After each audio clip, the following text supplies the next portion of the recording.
What's going on, guys? It's Zemo here at YCS London with the lovely, the one, the only Vladis Baranovskis. And how did you do with this event? I unfortunately bubbled YCS London 2019 to make it so I haven't topped every single YCS London I've played in, which is kind of heartbreaking, honestly. But yeah, I chose to play pure Endymion for this event. No Striker Salamangreat? No Striker Salamangreat, thankfully. I bubbled Dallas as well, and before Dallas, I didn't lose round 11 of any event ever. And then now I've bubbled 2 events in a row. I'm just heartbroken. So why'd you decide to play this? So I decided to play this deck because a lot of the tech cards people are playing usually now are based on stopping cards from the graveyard, whether it be Bell, DD Crow, people playing Call by the Grave, etc. And I just wanted to play a deck that was like a combo control deck, more on the combo side for this version, that just put all the resources on the field rather than the graveyard. Like, I didn't want randomly getting like DD Crowed and I'm playing Orcus and just having to pass my turn. I didn't want to randomly go, oh, Harper effect, and they blow on it and then I'd have to pass my turn. And I just wanted to play a deck that had like a highish ceiling and it could play around most of the cards people were playing, like Super Poly, and just like, it's basically Super Poly. I just don't like that card very much. So yeah, let's get into it. So for the monster lineup, I played 3 Big Daddy Endymion, one of the best cards in the deck. I use a scale effect a lot in this deck, it's kind of nice. And being level 7 is quite relevant as well. 3 Servant, everyone knows what this one does. This card's crazy. 3 Magic Servant Endymion. This is honestly the best card, like one of the best cards in the deck. For those that don't know, it's Servant but summons from the extra deck and puts a counter on everything, and it's a high scale instead of a low scale. And then its on-field effect is crazy. So if it declares an attack, it gets a spell counter on it, which is like cute. And if it's destroyed while it's in the monster zone, you can put it in the pendulum zone, and then it has the same amount of counters it had while having the field. But the effect you use it for is that once per your opponent's turn, you can move 3 spell counters from anywhere on the field to summon a monster from your deck that you can put a spell counter on, which is really good in tandem with the 3 copies of Reflection of Endymion I play. This card basically makes it so Magic Servant Endymion is a Kieran on your opponent's turn, because when she's special summoned, you can target a card you control a spell counter and a card your opponent controls and return both to hand, and then she gets a spell counter of the card that was bounced.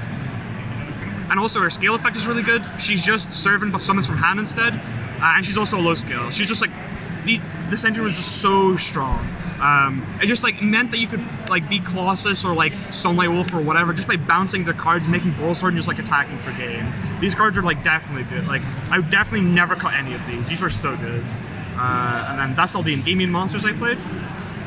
For the Mythical Beast, I played 3 Master Cerberus, 3 Jackal King, 1 Basilisk, 1 Garuda, and 1 Jackal. So everyone knows what a Master Cerberus does, everyone knows what Jackal King does. For those that don't know what these do, Garuda's a Mystical Space Typhoon, but it has a really good in-hand effect, which is when your opponent normally special summons a monster, you can move 3 counters on the field to summon this from the hand and then return that monster back to the hand. So your opponent goes Galatea, you just sneeze on it and then they pass, which is really good. And it's also just an MST going second, which is super relevant. Basilisk in the scale, destroy it, put a spellcaster from your extra deck into the deck and then draw a card. And then its on-field effect is remove 3 spell counters from anywhere to add a Mythical Beast from your scale whenever this gets actioned every time, or from your extra deck back to hand. So it's really, really solid. And then Jackal. So its in-scale effect is pretty irrelevant, it just destroys itself to put a counter on something, but its on-field effect is insane. So it gains a counter every time you activate a spell as all the other Mythical Beasts. Summon 1, and you can remove 3 spell counters from the field, tribute this to summon a Mythical Beast monster from your deck. That effect isn't hard to once per turn, so what you can do is you can go like Jackal, summon Jackal King from deck, and then like a scale of Jackal King, destroy it, bring back Jackal, and then you just expect again to summon another Jackal King. So you can just like loop this card like a lot. It's like pretty nice. And that's all the Jackal Kings I played. And then for the spicy deck, the spicy tech I chose for this event was the last monster in my main deck, which is Kaiden Kendo Spirit. So people don't know what this is. It's like a common from Flawed that no one remembers. But basically, it's a scale 9, which is really important because it means you can Pendulum Summon Master Cerberus, which is really good. But it uses this card for its scale effect, which is if a monster is Pendulum Summoned, this goes back to your hand. So it might seem like a bit weird at first, but this card's absolutely amazing. It means you can do things like scale Master Cerberus, scale this, Pendulum Summon, this goes back to hand, and then use Master Cerberus's effect. But you can, the other like thing you usually use it for is like You have Servant and this in the scale. This has like a counter.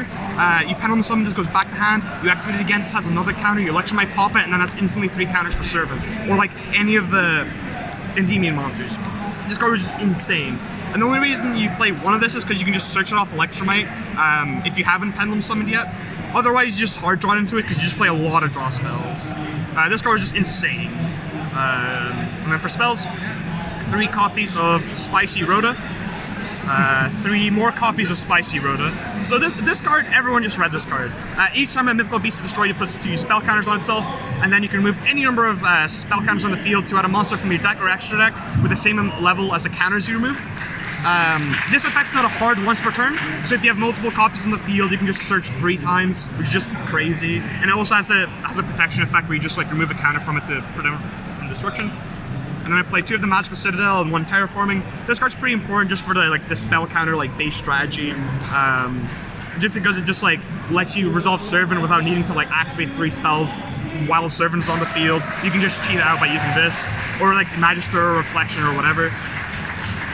Then I played 3 copies of Desires because the card says draw 2 cards, not play 2 cards. 1 Upstart Goblin. 3 more Upstart Goblin. And then 3 Call by the Grave.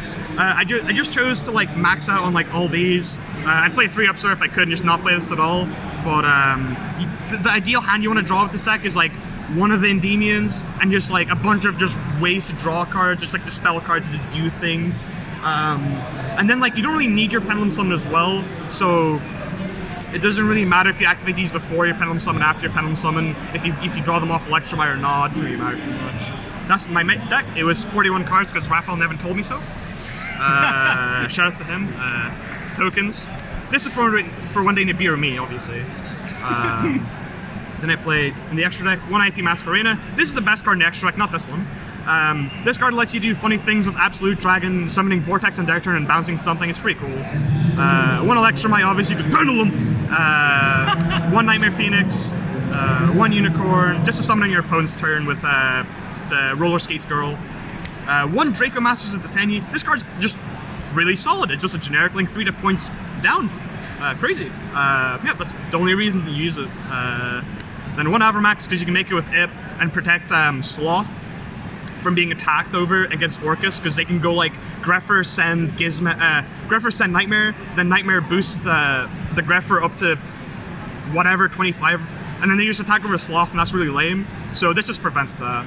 Did I ever make it? Nope. 1 Borload for against Thunder. Did I ever play it? Nope.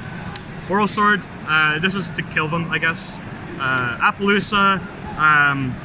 It's good to make with Masquerena because they can't like ogre it or anything. That's kind of cool. It comes up against Striker and like Draco decks a lot. And then I played Absolute Dragon because Reflection and Big Endymion are 7s, kind of a no-brainer. And then I played 5 Super Poly targets. So I played Violet Chimera, Starving Venom, Dragus Apelia, Triff. This card's actually called Triff, by the way. And then Odd Eyes Vortex Dragon is the 5th Super Poly target, because you can technically Super Poly into this. You can Super Poly into it, then make this, and then use this effect to bring this back. It's kind of funny. Yeah, and that was the extra deck. Side deck. This was built like 2 a.m. on Friday night, because we heard there was 5 spaces left for the YCS.